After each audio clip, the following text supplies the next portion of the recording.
আসসালামু আলাইকুম। আমি ফ্যাট একাডেমির ফাউন্ডার।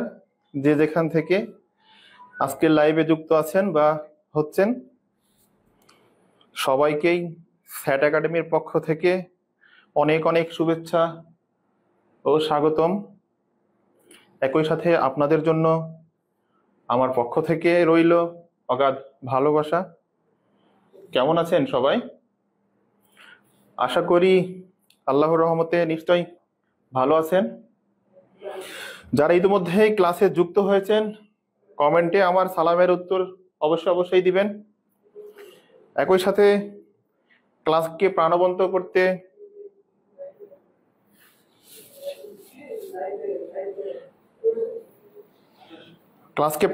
করতে কে কোথায় থেকে যুক্ত হচ্ছেন সেটাও কমেন্ট করে জানিয়ে দিন, এবং দেরি না করে এখনই এই লাইভটি শেয়ার করে দিন, যাতে আমাদের বাকি বন্ধুরাও এই দারুণ ক্লাসটি মিস না করে। প্রিয় উপস্থিত শিক্ষার্থী বন্ধুগণ, আজকে আমরা এটিও তথা থানা শিক্ষা অফিসারের সর্বশেষ অনুষ্ঠিত প্রায় সকল প্রশ্নের গণিত অংশের সমাধান আমরা দেখার চেষ্টা করব। প্রিয় শিক্ষার্থী বন্ধুগণ, আমরা ক্লাস চলাকালীন সময় অতিরিক্ত কোনো কথা বলে সময় নষ্ট করব না।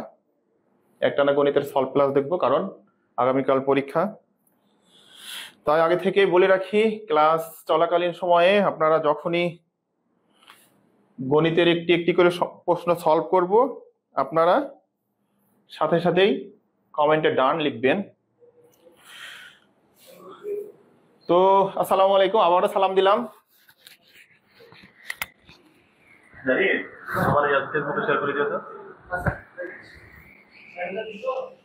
তো এই তো আসছি আমি আপনাদের কাছে। কে কোথায় থেকে যুক্ত হচ্ছেন একটু দয়া করে দ্রুত কমেন্ট করেন। কমেন্টে আপনার উপস্থিতি জানিয়ে দিন, আপনি কে কোথায় থেকে আছেন। পাশাপাশি শেয়ারটাও করে দিন। চলুন তাহলে আমরা দেরি করব না, একেবারেই স্বল্প সময়ের মধ্যে ক্লাসে চলে যাব। আমরা এই যে এখনই শুরু করব। আমাদের ক্লাস ওপেন হয়ে গেছে।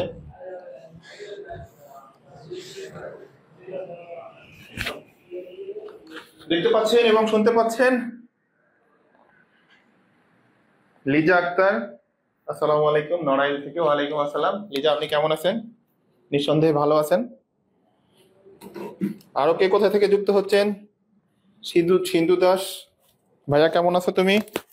নিঃসন্দেহে ভালো না? তো আমরা এক একটি অঙ্ক এখানে রাখবো, রেখে আপনি দ্রুত সময়ের মধ্যে অঙ্কটি দেখবেন। দেখার পরে আমরা খুব খুব কম সময়ে, আজকে কেউ আবার বললেন না যে ভাইয়া এত দ্রুত আগায়েন না, এত দ্রুত আগাইলে তো বুঝতে পারছি না। অনুগ্রহ করে কনসেন্ট্রেশন ঠিক রাখবেন। আমরা খুব খুব দ্রুত আজকে আগাবো, কারণ কালকে অনেকের পরীক্ষা আছে। এ কারণে আমাদের পরীক্ষার্থী বন্ধুদের সময় আমরা কোনোভাবে নষ্ট হতে দেব না। তো যাই হোক, আমরা চলুন শুরু করে দিই, পাশাপাশি শেয়ার করে দিই। এখানে প্রথমে যে অঙ্কটি বলছে যে কোন অঙ্কটি বৃহত্তম সংখ্যা, আপনি মাথায় রাখবেন যে দশমিক যখন দেওয়া থাকবে, দশমিকের পরে সার্থক অঙ্কটি যেই সংখ্যার সব থেকে কাছে আছে, তখন সেই অঙ্কটি হয় বৃহত্তম অঙ্ক। অর্থাৎ এখানে দেখেন যে দশমিক, তিনটা শূন্যর পরে 2 আছে, এখানে তিনটা শূন্যর পরে 2 আছে, এখানে তিনটা শূন্যর উপরে পরে 5, আর এখানে দুইটা শূন্যর পরে 1। তার মানে এই সংখ্যাটা সব থেকে বড় না? এই সংখ্যাটি সব থেকে বড়, কারণ আমি বললাম কি যে সার্থক অঙ্ক শূন্য ছাড়া 1 থেকে 9 পর্যন্ত যে অঙ্কগুলো থাকে সেগুলোকে বলা হয় সার্থক অঙ্ক, না? এই কারণে ঘ বড় হবে। চলুন তাহলে আমরা পরেরটা দেখে নিই। আমরা খুব খুব দ্রুত আগাবো আজকে, এটা আপনাদেরই স্বার্থে। এখানে দেখেন অঙ্কে কি বলছে, চাল ভর্তি একটি পাত্রের ওজন খালি পাত্রটির ওজনের 7 গুণ। অর্থাৎ একটি খালি পাত্র আছে, সাথে কি আছে? চাল ভর্তি আছে। তাহলে চাল ভর্তি পাত্রের ওজন খালি পাত্রের ওজনের কয় গুণ? 7 গুণ, না? ওইরূপ 7টি খালি পাত্রের ওজন 14 কেজি হলে প্রতিটি পাত্রে কত কেজি চাল ধরে, না?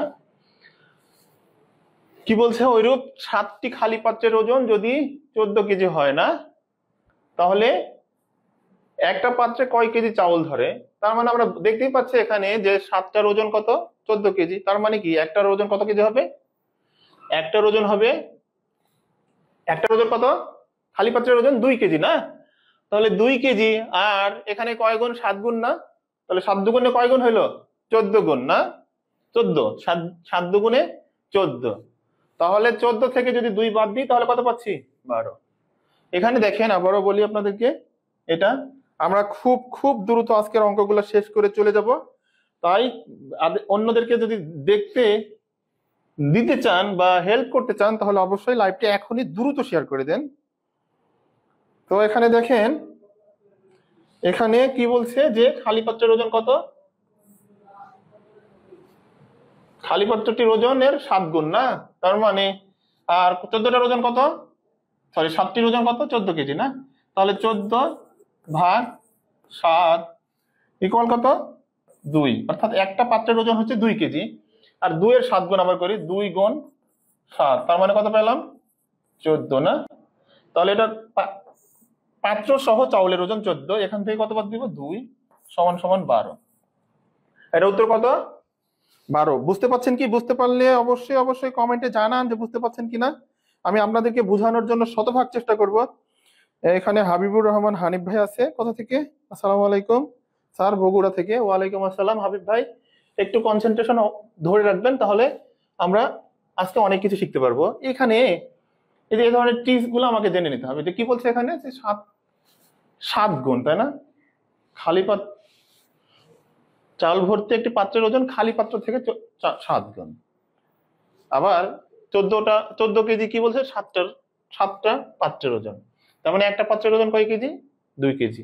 এখন এই খালি পাত্রের কয় গুণ বেশি, 7 গুণ বেশি, 7 দুগুণে 14। যেহেতু খালি পাত্রের ওজন 2 কেজি, এই কারণে 2 বাদ দিলাম, 14 থেকে থাকলো 12। এই যে এই ধরনের অঙ্কগুলো যখন বের করতে বলবে না, এক্স আর ওয়াই এর মান, আপনারা 2টা পদ্ধতি অবলম্বন করবেন। কয়টা পদ্ধতি? এই ধরনের অঙ্কগুলো যখন আপনাকে করতে বলবে, কয়টা পদ্ধতি অবলম্বন করবো আমরা? আমি আপনাদেরকে কমেন্ট পড়ার জন্য এই মোবাইলটা হাতে রেখেছি, আপনাদের কমেন্ট গুলো দেখছি, তো এই কারণে আপনারা যদি ভালো লাগে অবশ্যই শেয়ার করে দিবেন। আর আবারও বলে রাখি যে আজকে আমরা খুব খুব দ্রুত আগাবো, এই কারণে কনসেন্ট্রেশন ঠিক রাখবেন। এই যে এই ধরনের যখন সমাধানের অঙ্ক বের করতে বলা হয়, সেক্ষেত্রে 2টা পদ্ধতি অবলম্বন করা হয়। যদি রিটেন অঙ্ক করেন তখন কি করব আমরা, সমাধান করে হয় অপনয়ন বা প্রতিস্থাপন বা নির্ণায়ক বা বজ্রগুণন, এই 4টা পদ্ধতি। কি কি পদ্ধতি? অপনয়ন, প্রতিস্থাপন, বজ্রগুণন বা নির্ণায়ক, এই 4টার যে কোনো একটা পদ্ধতি দিয়ে আপনি সমাধান করতে পারেন। বা যদি উত্তর দেওয়া থাকে তখন আমরা অপশন টেস্ট করি। দেখেন এখানে উত্তর কত, আমরা একটা দিয়েই টেস্ট করি, এটা দিয়েই। এক্স এর মান কত আছে এখানে, 7, তাহলে এক্স এর মান 7 বসাই, 7 দুগুণে কত হইলো, 14। আমি একটু বসাই দেখাই, এখানে এক্স এর মান কত, 7, তাহলে 2 গুণ 7 -4, এখানে ইংলিশ আছে, ইংলিশে দিই, 2 গুণ 7 সমান সমান কত, 7 দুগুণে 14 বিয়োগ 4 ইকুয়াল টু কত, কত হচ্ছে, 10 না। আর ওয়াই এর মান কত আছে, 5, তার মানে এখানে কত, 2 গুণ 5 ইকুয়াল টু এটা সমান সমান কত, 10, অর্থাৎ 10 = 10। সমীকরণের এই সমীকরণে যদি এক্স এর মান কত, 7, আর ওয়াই এর মান 5 বসায়, তখন এই সমীকরণটি সিদ্ধ হয়, অর্থাৎ সত্য বলে প্রমাণিত হয়। এর জন্য এটা সত্য। বাকিগুলো এইভাবে আপনি টেস্ট করে দেখতে পারেন। এখন আপনি যদি মনে করেন যে আপনি সমাধানে বা ক্যালকুলেশনে অনেক ফাস্ট, তাহলে আপনি কি করবেন, জাস্ট সমাধান করে করবেন আর কি। হ্যাঁ, যেমন এই যে এভাবে করতে পারেন, তখন এভাবে সমাধান ধরে ধরে করবেন আর কি না। যাই হোক, আমরা পরেরটা দেখি। এখানে দেখেন কি বলছে, যে এইখানে একটি অঙ্ক দেওয়া আছে এভাবে, প্রতি বছর শতকরা 8 টাকা হারে লাভের চুক্তিতে 1000 টাকা বিনিয়োগ করে। 1000 টাকা বিনিয়োগ করছে, যেখানে প্রতি বছর কত টাকা দিচ্ছে, 108 টাকা দিচ্ছে। যদি 108 টাকা দেয় তাহলে 1000 কয় টাকা দিবে, 80 টাকা নাকি।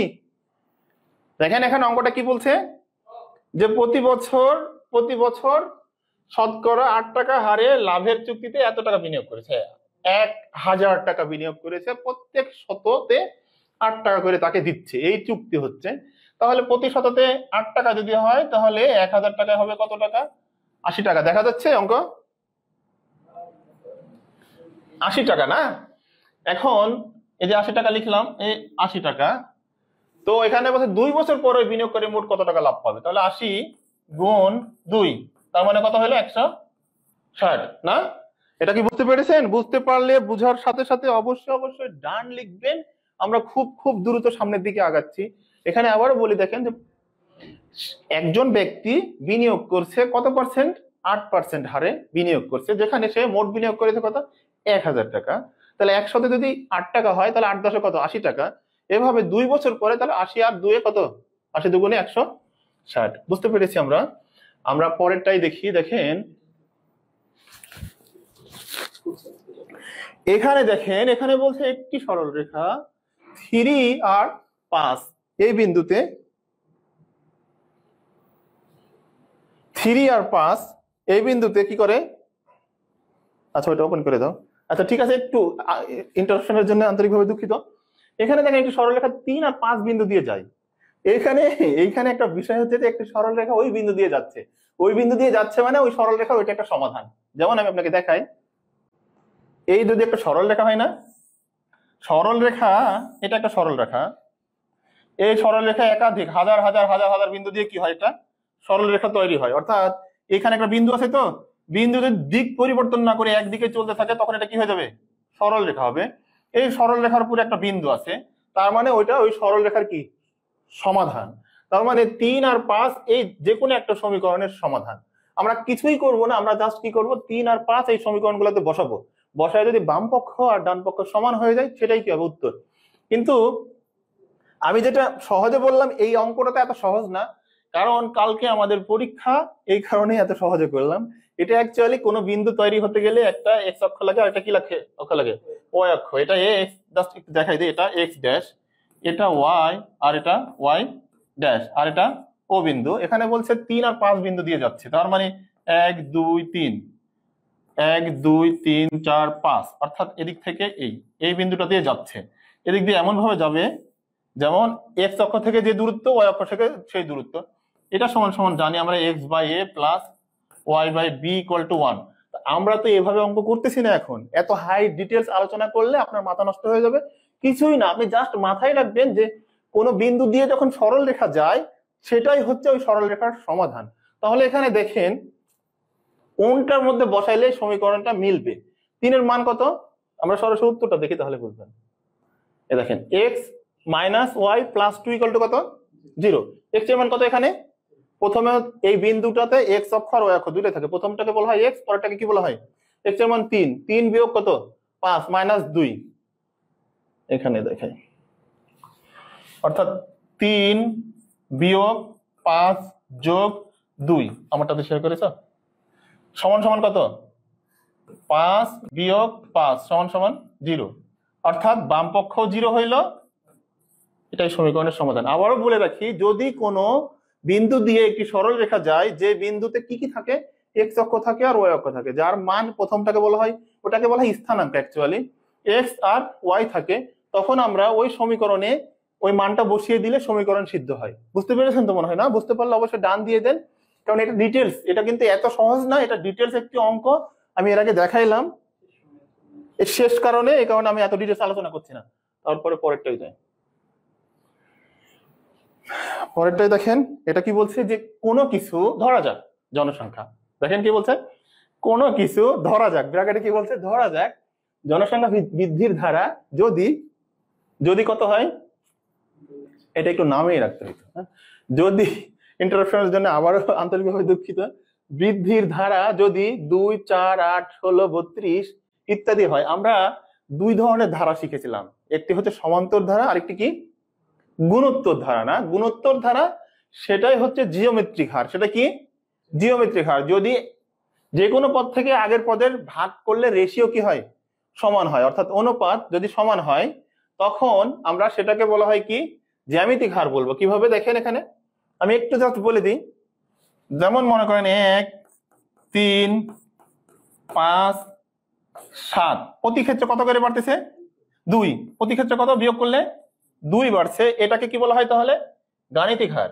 আর যদি এটা হয়তো 2 কত 4, তারপরে কত 8, তারপরে কত 16, দেখেন 4 কে 2 দিয়ে ভাগ করেন, কি করব, 4 কে 2 দিয়ে ভাগ করলে কত হয় 2, 8 কে কত দিয়ে ভাগ করব 4, থাকবে কত 2, 16 কে কত দিয়ে ভাগ করব 2, সরি 16, পরেরটা পরেরটা 8 দিয়ে ভাগ করব, তাহলে কত হবে 2। দেখেন প্রতি ক্ষেত্রেই কত থাকছে 2। এটাকে বলা হয় জিওমেট্রিক হার, অর্থাৎ পরেরটা তার ডাবল, তারপরেরটা তার ডাবল, তারপরেরটা তার ডাবল, এভাবে বাড়তে থাকবে আর কি। হ্যাঁ, এই জিওমেট্রিক হারে কি হয়, মেমোরি গুলো হয় না, কম্পিউটারের যে মেমোরি আছে না, কম্পিউটারের মেমোরি এই জিওমেট্রিক হারে বাড়তে থাকে।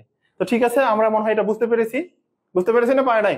আর আনুপাতিক হার হচ্ছে যে গড়ের বিপরীত বিপরীত গড়টাই হচ্ছে কি আনুপাতিক হার। তাহলে আমরা এখানে আরেকটা হচ্ছে কি অস্বাভাবিক হার, যেটাকে বলে রুট মিন স্কয়ার, রুট করতে হয়। আমরা যেহেতু এই দুইটা সচরাচর আপনার ক্ষেত্রে আসবে, এটা না আসার সম্ভাবনা বেশি। আনুপাতিক হার তো এটা হারমোনিক হার, এটাও আসবে না, এই দুইটাই বেশি আসবে। গাণিতিক হার মানে পরের পদ থেকে আগের পদ বিয়োগ করব, আর আনুপাতিক হার মানে যে কোনো পদ থেকে আগের পদ কি করব, ভাগ করব। এখানে দেখেন একটা অঙ্ক, আমরা সব অঙ্ক মুখে মুখে করব। কিভাবে করব, আমরা সব অঙ্ক আজকে মুখে মুখে করে শেষ করে দিব না। আপনারা তো বুঝতে পারছেন কিনা একটু কমেন্টে জানাবেন তো, বুঝতে পারছেন কি, অঙ্ক কি বুঝতে পারছেন? নাহলে তো আমার করে গিয়ে তো লাভ হচ্ছে না। তো বুঝতে পারছেন? বুঝতে পারলে একটু কমেন্টে জানান যে বুঝতে পারছেন কিনা আপনারা। তাহলে দেখেন আমরা এটা দেখি, বলছে স্থির পানিতে, পানি যখন স্থির থাকে, কি থাকে স্থির, এখন তো প্রবাহমান নদী, কারণ কি এখন বর্ষাকাল, শীতকালে কি জানি আমরা নদী স্থির থাকে না। তো স্থির পানিতে একটি নৌকার গতিবেগ ঘন্টায় 7 কিলোমিটার স্থির পানিতে, অর্থাৎ এটা নৌকার নিজস্ব গতিবেগ। এটা কার গতিবেগ? নৌকার নিজস্ব গতিবেগ হচ্ছে 7 কিমি, অর্থাৎ নৌকার নিজস্ব গতিবেগ ভি দি, আমরা ভি লিখি, মানে ভি মানে কি ভেলোসিটি, অর্থাৎ নৌকার নিজস্ব গতিবেগ কত, ভি মানে কত 7 কিমি। ওইরূপ নৌকাটি স্রোতের অনুকূলে 33 কিমি পথ যেতে 3 ঘন্টা সময় লাগে। দেখেন কয় ঘন্টা সময় লাগে, 3 ঘন্টা সময় লাগে। তাহলে আমি 33 ভাগ কত 3, তার মানে 3 11 33, অর্থাৎ স্রোতের অনুকূলে 1 ঘন্টায় সে কত কিলোমিটার গেল, 11 কিলোমিটার। কিন্তু তার নিজস্ব গতি কত, 7 কিমি না, নিজস্ব গতি 7। তার মানে স্রোতের গতি কত পেলাম আমরা, 11 বিয়োগ 7 সমান সমান কত 4। বুঝতে পেরেছেন তো নাকি? এখন বলছে ফিরে আসার সময় নৌকাটির কত ঘন্টা সময় লাগবে, কারণ সে তো স্রোতের অনুকূলে গেছে, এবার কোথায় কোন দিকে যাবে, প্রতিকূলে না, প্রতিকূলে যাবে না প্রতিকূলে যাবে। তাহলে দেখেন আমি এটা পাইলাম স্রোতের বেগ, তাহলে 7 থেকে যদি 4 বাদ দিই থাকবে কত 3, অর্থাৎ নৌকার বেগ থেকে স্রোতের বেগ বাদ দিলে কত পেলাম 3 পাইলাম। তাহলে ফিরে আসতে 33 কিলোমিটার পথ, তার ফিরে আসতে কয় ঘন্টা সময় লাগবে, 33 ভাগ 3 মানে 11। আমার মনে হয় এটা বুঝতে পেরেছেন কিনা একটু অনুগ্রহ করে জানাবেন। 11 ঘন্টা। সোলেমান ভাই কেমন আছেন? আপনি তো নিয়মিত আমাদের, সোলেমান তারপরে লিজা সবাই আপনারা নিয়মিত আমাদের। এটা তো বোঝা গেছে না? বোঝা গেছে। বুঝতে না পারলেও আমরা চলে যাবো সামনের দিকে, কারণ অনেক অঙ্ক আছে, বহু অঙ্ক, এত অঙ্ক তো করে শেষ করা যাবে না। এখানে দেখেন এই অঙ্কটা আমি করবো না, মুখে মুখে জাস্ট বলে দিব। এটা বলছে পাড় সহ একটা পুকুরের দৈর্ঘ্য, মানে পুকুর আছে একটা, পুকুরের চারিপাশে পাড় আছে। দেখেন কিভাবে, এটা মনে করেন একটা পুকুর, এটা একটা পুকুর, হ্যাঁ কথা কথা, এটা পুকুর। পুকুরে কি আছে, পাড় সহ একটা পুকুরের দৈর্ঘ্য 70 মিটার, প্রস্থ 60 মিটার। যদি পুকুরের প্রত্যেক পাড়ের বিস্তার 4 মিটার হয়, মানে এই পাশ দিয়ে চারিপাশ দিয়ে কি আছে, বিস্তার আছে, পাড়ের বিস্তার চারিপাশ দিয়ে কত আছে, এই 4 মিটার করে আছে। এপাশে 4, এপাশে 4, এপাশে 4, এপাশে 4, চারিদিকে 4 মিটার করে আছে। তাহলে বলছে পুকুরের ক্ষেত্রফল কত, তাই না? পুকুরের ক্ষেত্রফল কত? তাহলে এই সকল অঙ্কগুলা কি করতে হয়, ক্ষেত্রফল যখন বের করতে হয় তখন কি দৈর্ঘ্য প্রস্থ গুণ করতে হবে। দৈর্ঘ্য প্রস্থ কি করবো আমরা, গুণ করব না, দৈর্ঘ্য প্রস্থ গুণ করলে আমি পেয়ে যাবো। তাহলে যদি পুকুরের ক্ষেত্রফল প্রত্যেক পাড়ের বিস্তার দেওয়া 4 মিটার দেওয়া আছে, তাহলে উভয় ক্ষেত্রে আমরা 4 বিয়োগ করে দিব। তার মানে এতে 70 আর 60 থেকে 4 বিয়োগ করলে, 70 থেকে বিয়োগ করলে কত হয় 66, আর 60 থেকে বিয়োগ করলে কত 56। 70 আর 56 আমি গুণ করব, গুণ করার পরে আমি কিসের ক্ষেত্রফল পেলাম, পুকুরের ক্ষেত্রফল। আর এটা গুণ করলে কত পাবো, 70 গুণ 60, এটা গুণ করলে আমি পাচ্ছি কিসের ক্ষেত্রফল, পাড় সহ। আর 70 মাইনাস 4 আর কত 60 - 4 সমান সমান 66 গুণ কত 56। আপনাদেরকে বলে রাখি আমি যোগ বিয়োগে খুবই দুর্বল, কারণ কম্পিউটারের সাথে থাকতে থাকতে প্রোগ্রামিং করতে করতে যোগ বিয়োগ দুর্বল হয়ে গেছে। আপনারা জাস্ট কি করবেন, তাহলে এটা গুণ করে যেটা পাবেন আর এটা যেটা গুণ করবেন, গুণ করার পরে এটা থেকে এটা বিয়োগ করবেন, বিয়োগ করলে যা হবে সেটাই উত্তর। সেটা হবে কিসের ক্ষেত্রফল? পাড়ের ক্ষেত্রফল না? ঠিক আছে, তাহলে আমরা এটা পেয়ে গেলাম। এই যে গুণ করলে এই যে পাচ্ছি, দেখেন এটা এখানে এভাবে সুন্দর করে দেওয়া আছে। এটা ক্ষেত্রফল ওই যে 30 আর 70, 6 7 42 মানে 42, আর এটা এই বিয়োগ করলে কত পাবো?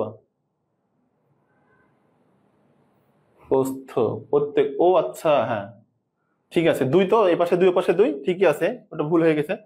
তাহলে এই পাশে 2 ও পাশে 2 বিয়োগ করলে তাহলে আমি এটা পাচ্ছি, এটা করে দিন আর কি।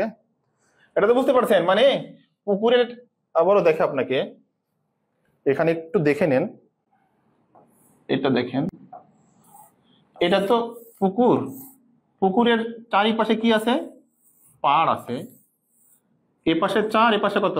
4, তাহলে দুই পাশ মিলে কত? 4 4 কত হলো? 8। এ পাশে 4 আর এ পাশে কত? 4, 4 4 মিলে কত হলো? 8। উভয় থেকে 8 বাদ দিবেন, অর্থাৎ এটা হবে কত? 62, আর ওটা কত হবে? 60 থেকে বিয়োগ করলে 8 বিয়োগ করলে যা হয় তাই। আমরা পরেরটা দেখি।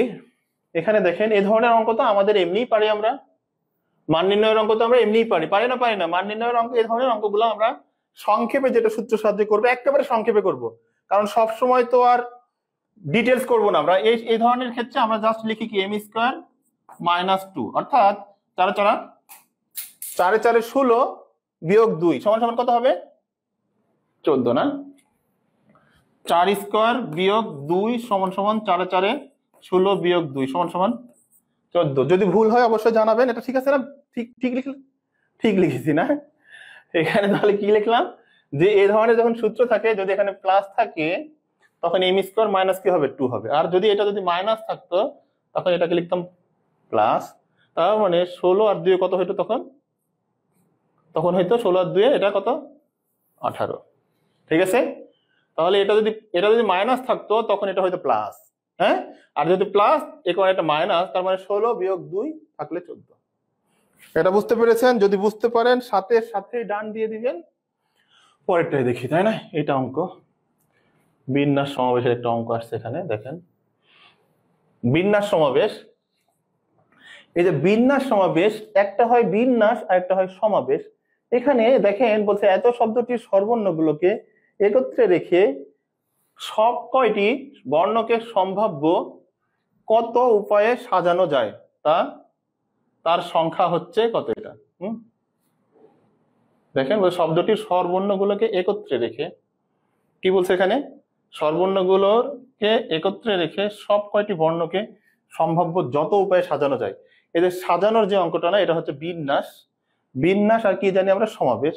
এই অঙ্কটা করার ক্ষেত্রে আমরা এনপিআর এবং এনসিআর যে সূত্রগুলো, ওই সূত্রগুলো অ্যাপ্লাই করি।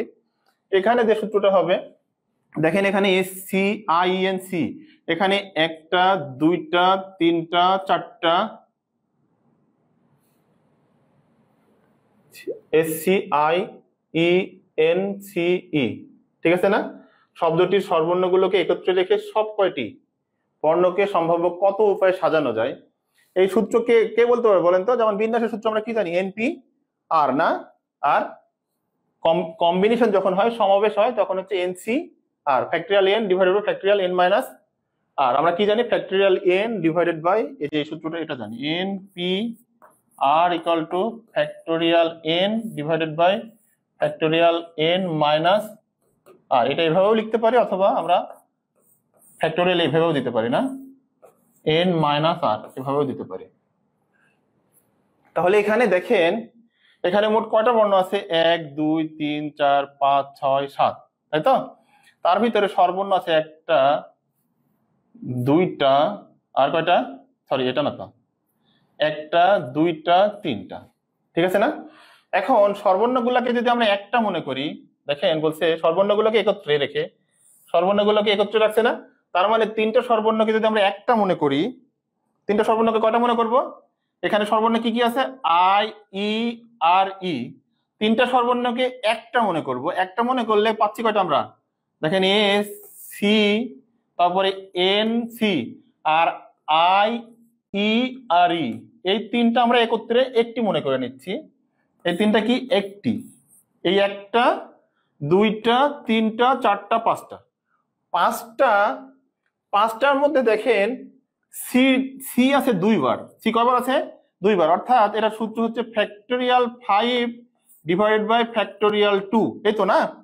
আবার এখানে দেখেন এই তিনটার মধ্যে ই কয়বার আছে দুইবার আছে, তার মানে এটা হবে ফ্যাক্টোরিয়াল 3 ডিভাইডেড বাই ফ্যাক্টোরিয়াল 2। এখন এটার সাথে এটা আমাকে কি করতে হবে গুণ, ডিভাইডেড বাই ফ্যাক্টোরিয়াল 2, তাই না। এখন এটাকে যদি আমি ভাঙ্গাইলে এটা সমান সমান পাবো 5 গুণ 4 গুণ 3 গুণ ফ্যাক্টোরিয়াল 2 ডিভাইডেড বাই ফ্যাক্টোরিয়াল 2 তো আছেই, গুণ 3 গুণ ফ্যাক্টোরিয়াল 2 ডিভাইডেড বাই ফ্যাক্টোরিয়াল 2। এখন এখানে দেখেন এই ফ্যাক্টোরিয়াল 2 আর ফ্যাক্টোরিয়াল 2 কেটে গেল, এই ফ্যাক্টোরিয়াল 2 আর ফ্যাক্টোরিয়াল 2 কেটে গেল। এখন দেখেন 4 এ 5 এ 20, 3 20 60 আর 60, 3 60 কত হয় 60 60 120 আর 60 সমান সমান 180। এখন ফ্যাক্টোরিয়াল মানে ফ্যাক্টোরিয়াল n মানে কি ফ্যাক্টর 1 এভাবে গুণ করতে হয়, তাই না, n গুণ n মাইনাস 1 এভাবে করতে করতে হয়। এখন এত না হয়ে যদি মনে করেন ফ্যাক্টোরিয়াল 10 থাকতো, তাহলে এটা সমান সমান মানে কি 10 থেকে 10 এর নিচে যত স্বাভাবিক সংখ্যা আছে সবগুলার গুণফল হচ্ছে ফ্যাক্টোরিয়াল 10, এটুকুই, আর কিছু না। ডিটেলস বলতেছি না, যখন আমরা বিন্যাস সমাবেশ নিয়ে আরো ডিটেলস আলোচনা করবো কোনো একটা ক্লাসে, সেদিন আমরা এই বিষয়টা নিয়ে ডিটেলস কথা বলবো। জাস্ট এখানে মনে রাখেন যে যখন এই ধরনের সাজানোর অঙ্ক বলবে, যেহেতু সায়েন্স শব্দটিতে কয়টা আছে মোট 7টা না কয়টা, 3 আর 4 7, বাট এখানে বলছে স্বরবর্ণগুলোকে একত্রে রাখতে হবে, এখানে বলেই দিচ্ছে। অর্থাৎ স্বরবর্ণগুলোকে একটি কল্পনা করলে এখানে মোট একটা আর বাকি থাকছে কয়টা 4টা, 4 একে কয়টা হলো 5টা, 5টার মধ্যে থেকে দেখেন 5টাকে তো আমি সাজাইতে পারি। যেমন দেখেন বই যদি 3টা বই থাকে, আপনাকে বলে রাখি, ধরেন আপনার কাছে 3টা বই আছে, বাংলা গণিত আর ইংরেজি, বাংলা গণিত আর ইংরেজি, আপনি টেবিলের উপরে একটার উপরে একটা স্টেক করে রাখবেন, দেখবেন একটার পরে আরেকটা সাজাবেন, আরেকটার পর আরেকটা সাজাবেন, এভাবে এভাবে কত উপায় সাজাতে পারেন, গুণ করতে পারবেন। তখন কি 3 গুণ 2 গুণ 1, অর্থাৎ 6টা উপায়ে আপনি বই সাজাতে পারবেন। কিন্তু এখানে বলছে যে সি যেহেতু ডাবল আছে, তাহলে সি ডাবল থাকলে কি হবে, সি তো আর দুইবার হবে না, তাহলে এই কারণে ফ্যাক্টোরিয়াল 2 দিয়ে আমরা ভাগ করছি। হ্যাঁ, এটা সূত্র কিভাবে প্রতিপাদন হয় এটা তো আজকের বিষয় না, জাস্ট এটুকু মনে রাখা, এটুকুই হলো।